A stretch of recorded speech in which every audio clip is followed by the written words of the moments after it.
कनक आज सुबह से ही बहुत उदास और परेशान थी। माँ के बार बार पूछने पर भी उसने कुछ नहीं बताया। वो अपने कमरे में सुबह से ही घुसी हुई थी। आज उसने अपना फ़ोन भी बहुत ज़्यादा इस्तेमाल नहीं किया था। दोपहर का समय था। घर में लंच की तैयारी चल ही रही थी। सुशीला खाना टेबल पर लगा ही रही थी कि उसके घर की डोरबेल बजती है। प्रेम, जरा देखना कौन है दरवाजे पर। मेरे हाथ में खाना है, सुशीला ने अपने बेटे से कहा।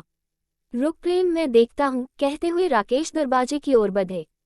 अरे प्रेमा जी, आप आइए आइए, अंदर आइए। मुस्कुराते हुए राकेश ने हाथ जोड़े और झुककर प्रेमा को अंदर आने को कहा ही था कि उनके पीछे सुशीला आ चुकी थी। अरे प्रेमा बहन, आप सब ठीक तो है? आइए, आप बिल्कुल सही टाइम पर आई है। बस खाना लगा ही रही थी डाइनिंग टेबल पर, सुशीला ने प्यारी सी स्माइल देते हुए कहा। हाँ, वो सब तो ठीक है सुशीला, मैं यहाँ कोई खाना खाने थोड़े ना आई हूँ। अंदर आते हुए प्रेमा ने थोड़ा सा जोश दिखाते हुए कहा। क्या हुआ बहन जी, आप तो नाराज हो रही है? कोई बात हुई क्या? राकेश जी ने प्रश्नसूचक निगाहों से देखते हुए प्रेमा से पूछा। प्रेमा ने उनके प्रश्नों का उत्तर न देते हुए कहा। कनक कहाँ है?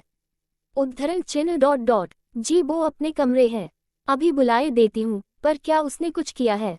सुशीला ने फिर से वही प्रश्न किया। कनक का जिक्र चल ही रहा था तब तक वो भी अपने कमरे से निकल बाहर डाइनिंग हॉल में आ जाती है।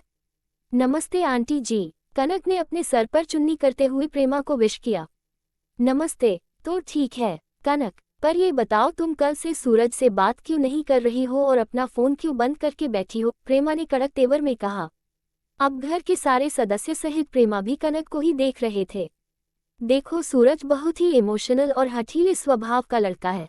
अगर तुम दोनों के बीच कुछ हुआ है तो तुम अपनी ओर से सॉरी बोल के रफा दफा कर दो। मैंने तुम दोनों की सगाई के बाद शादी में 4 हफ्तों का टाइम इसलिए रखा है ताकि तुम दोनों आपस में बातें कर सको, एक दूसरे को जान सको। इसलिए नहीं कि रोज रोज मुंह फुला के गुस्सा करके बैठ जाओ। उद्धरण चिन्ह। कनक, क्या हुआ है? और प्रेमा आंटी सही तो कह रही है।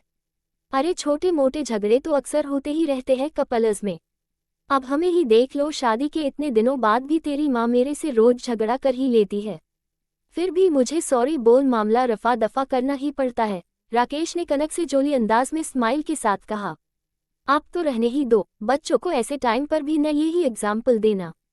बेटा कनक, अगर कुछ है तो हमें बताओ। कल को आपकी शादी सूरज से ही होनी है, इतना अच्छा लड़का हमें फिर नहीं मिलेगा। प्रेमा दीदी सही कह रही है, सुशीला ने भी कनक को समझाने की कोशिश की। कनक, हम तो अपनी दोनों फैमिली के भले के लिए कह रहे हैं। शादी के इनविटेशन कार्ड तक बढ़ चुके हैं, सारे रिलेटिव्स को पता चल चुका है। अब अगर कुछ होता है तो क्या कह के उन्हें मना करेंगे? ये हमारी दोनों फैमिली की नाक का सवाल है। और अब प्रेमा ने सुशीला की ओर देखा। सुशीला, मैंने तुम्हारी बात पर भरोसा करके अपनी दोस्ती को रिश्तेदारी में बदलने की कोशिश की, लेकिन ये कनक तो कल से सूरज को नाराज करके बैठी है। वो कह रहा है, माँ तुमने न जाने कैसी अनपढ़ टाइप की लड़की ढूंढी है मेरे लिए। अब तू तो जानती है सुशीला, मेरा सूरज बाहर पढ़ा लिखा है और ऊपर से थोड़ा हठीला है। अगर उसने एक बार मना कर दिया तो फिर अपने बापू की भी नहीं सुनेगा। अब तू देख ले, इसे उसे सॉरी बोल के मनाना तो पड़ेगा। अब कनक कुछ बोलती उससे फाय ही वहां पर बैठी कनक की छोटी बहन डॉली बोल पड़ी। दीदी क्यों सॉरी बोलेगी जब उनकी कोई गलती ही नहीं है? सॉरी तो आपको और आपके बेटे सूरज को बोलना चाहिए। डॉली की बात सुन के सबके सब हक्के बक्के और हैरान होने लगे। क्यों डॉली, ये क्या कह रही है तू? उद्धरण चिन्ह। हाँ, मैं सही कह रही हूँ। कल रात को सूरज जी वीडियो कॉल पर दीदी को सारे कपड़े उतारने और उनकी न्यूड फोटोज देने की डिमांड कर रहे थे, और जब दी ने ये सब करने से मना कर दिया तो अनपढ़ गवार का ठप्पा लगा के मुंह फुला लिया। यही पढ़ाई की है क्या उन्होंने बाहर जाकर? डॉली ने रौब झाड़ रही प्रेमा को उल्टा कटघरे में खड़ा किया। नहीं नहीं, ऐसा नहीं है, तुम शायद गलत समझ रही हो। वो क्या है कि सूरज जरा मॉडर्न टाइप का लड़का है तो बोल दिया होगा, इसमें कौन सी बड़ी बात है। और वैसे भी आजकल तो ये सब नॉर्मल हो गया है सोशल मीडिया के जमाने में। प्रेमा ने झूठ मूठ की सफाई देकर अपने बच्चे को बचाने की कोशिश की। अभी तक शांत और माँ के गले लग गई थी। आप सही कह रही थी प्रेमा जी कि ये हमारे दोनों परिवार के लिए इज्जत और नाक का सवाल है। पर अब सोचने वाली बात यह है कि नाक किसकी कटी है, आपके परिवार की या हमारे परिवार की? अगर आपको किसी भले घर की लड़की के न्यूड फोटो मांगना आधुनिकता और नॉर्मल लगता है तो ये काम आपको मुबारक हो। ये सब हमसे तो ना हो पाएगा। राकेश जी ने अपने दोनों हाथों से अपने आंसू साफ किए और फिर प्रेमा के आगे हाथ जोड़ लिए।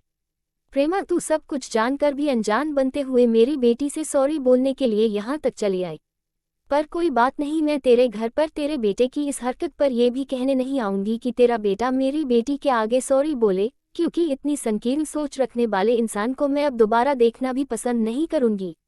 अब तुम जा सकती हो। प्रेमा अब कुछ बोलने लायक ही नहीं रही थी। वो अपना सा मुंह लिए चुपचाप वहां से जाने लगती है। राकेश और सुशीला अपनी बेटी को अब गर्व से सीने से लगाते हुए कहते हैं, ऐसा पड़ा